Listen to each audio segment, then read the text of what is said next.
Je ressentis le besoin de m'éloigner de Poudlard, aller encore plus loin que ce qu'on m'avait enseigné. Alors j'ai parcouru l'Europe dans un premier temps, à la recherche de fragments d'histoire et de vérités oubliées. C'est là que mon objectif devint clair. Écrire un jour un grimoire d'histoire de la magie qui soit sincère et profondément humain. En France, je croisai la route de la directrice Maxime, de l'Académie de Beaubaton. Elle a vu en moi quelque chose que je ne voyais pas encore moi-même, l'âme d'une enseignante. Elle m'offrit un poste de professeur d'histoire. Pendant quelques années, je ne voulais pas que mes élèves apprennent l'histoire, je voulais qu'ils la comprennent, comme moi.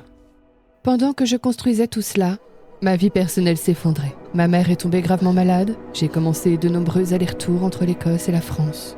Puis, elle nous a quittés. Mon père n'a jamais réussi à faire le deuil de l'amour de sa vie.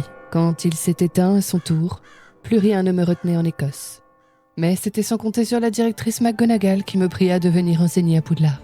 Mon ancienne professeure de bonne manière, Miss Brelopeau, devint rapidement bien plus qu'une collègue. Et puis, il y avait Taylor. Rapidement, nous nous sommes rapprochés. Nous nous comprenions.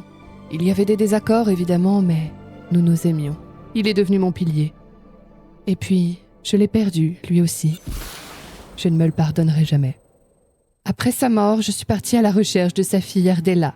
Mais en vain. L'idée de retourner dans les Highlands m'était insupportable. L'espoir était ce qui me faisait tenir au quotidien. Puis les hiboux ont commencé à arriver, encore et encore. C'était mon vieil ami Kyle Rosewood, alors devenu directeur de Poudlard, qui me suppliait de revenir. Pas seulement comme enseignante, mais comme une alliée. Et cette fois, je savais que je ne pouvais plus fuir.